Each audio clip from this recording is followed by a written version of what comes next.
Pak Agustinus, sorry. Siswa-siswi, hari ini hari yang berbahagia buat kita semua. Sebelum Bapak memulai pembelajaran pada hari ini, mari kita berdoa bersama. Semoga apa yang akan kita laksanakan pada pagi hari ini selalu diberkati dan diridhoi oleh Tuhan Yang Maha Esa. Berdoa dimulai. Selesai. Baik, sebelum memulai pelajaran, Bapak akan mengabsen dulu kalian yang ada di kelas ini.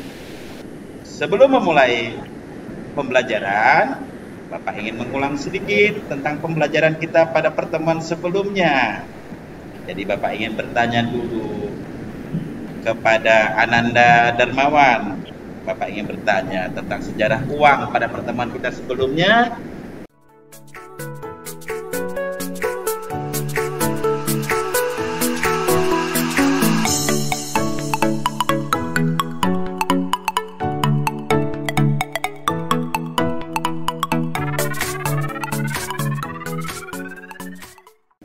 Baik, nah, pada pertemuan pada hari ini, pagi ini, yang harus kalian pelajari adalah bagaimana kalian mampu menjelaskan syarat suatu benda menjadi uang. Kemudian menjelaskan permintaan dan penawaran uang. Kemudian mengidentifikasikan faktor-faktor yang mempengaruhi permintaan dan penawaran uang. Inilah pencapaian kompetensi kalian dalam konteks pengetahuan yang benar-benar siswa-siswi harus kuasai dan pahami.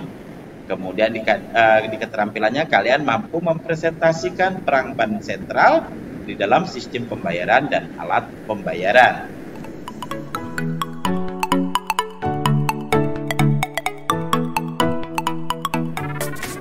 Nah, baik, dalam hal ini anak-anak,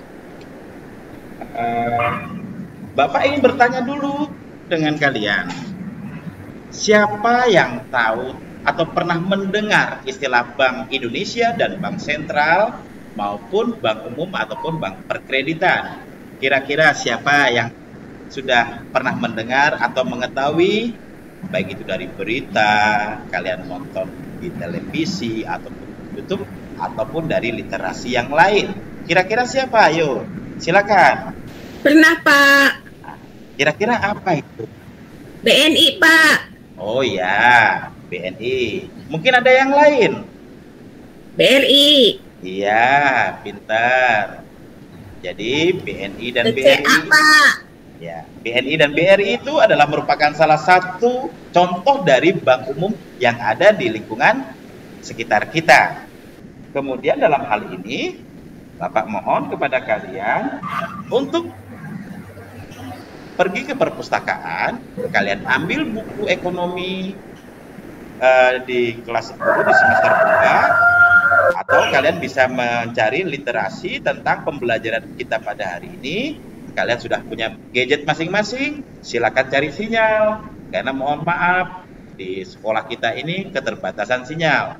Kemudian anak-anak, setelah kalian ke perpustakaan, kemudian kalian mengakses pembelajaran yang relevansinya akan kita bahas pada hari ini, Bapak akan membagi kelompok pada kalian. Jadi Ananda Darmawan nanti berpasangan dengan Santimuna, Ananda Lamindi dengan Musalib, kemudian Ananda Yuli dengan Desi, kemudian Ananda Anton dengan Seriani. Kalian silakan berdiskusi dari slide ataupun demo yang kami berikan.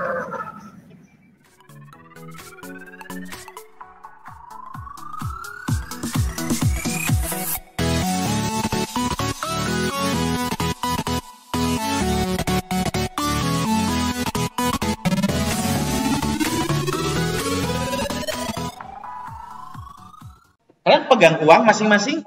Kalian pegang uang tidak, anak-anak? Ya. Ada. Ada, Pak. Pegang, Pak. Ini adalah uang kertas. Ini ada uang kertas. Kemudian ada pegang uang logam. Ada, Pak. Ada. Ada, Pak. Ada, Pak. Ada kan? Nah, tugas kalian adalah kalian mendiskusikan syarat-syarat suatu benda itu menjadi uang.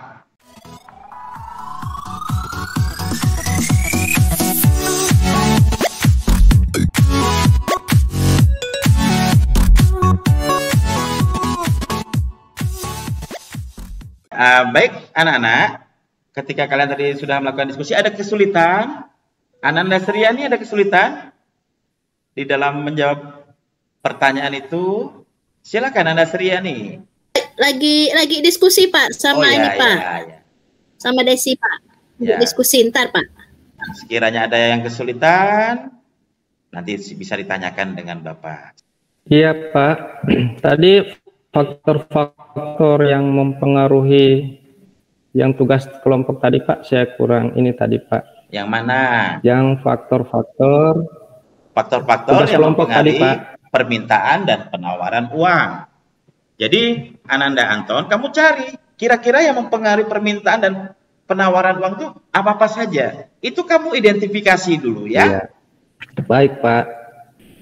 Baik anak-anak sekalian, karena waktu yang Bapak berikan sudah cukup.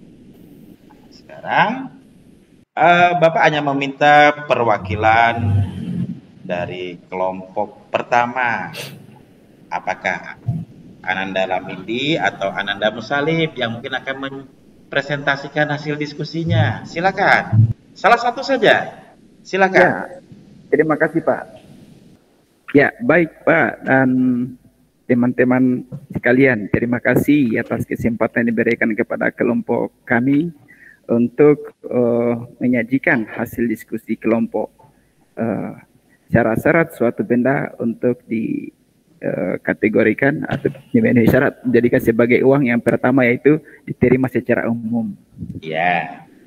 Yang kedua, dia memiliki nilai yang stabil atau tidak mudah berubah.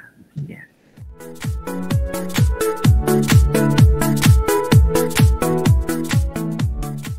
Kira-kira ada yang ingin ditambahkan? Saya Pak, Silakan Ananda Santi. saya menambahkan satu ya, tidak mudah dipalsukan Pak. Oh iya, benar. Artinya syarat sebuah uang itu tidak mudah dipalsukan orang lain. Ada lagi? Kalau tidak ada, Bapak akan menambahkan salah satu juga syaratnya yang terlewatkan tadi. Disenangi oleh semua orang. Kita yakin kalau kita punya uang pasti senang, bukan? Betul, Pak. Iya, Oke. Pak.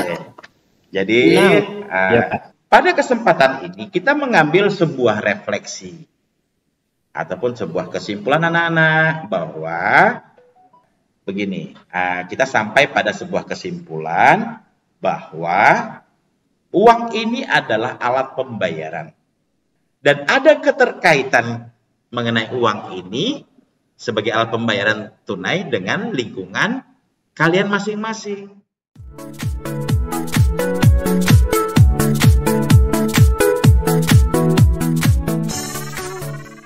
Jadi pembahasan untuk mengenai syarat-syarat ataupun keabsahan suatu uang itu nanti akan kita pelajari pada materi berikutnya. Tetapi intinya tadi bahwa uang itu adalah alat pembayaran yang berlaku secara umum, secara universal.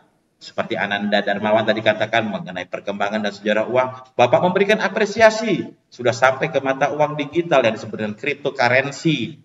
Ya, nanti kalau cerita cryptocurrency itu nanti kita bicara di luar kelas saja. Nanti kita sambil sharing.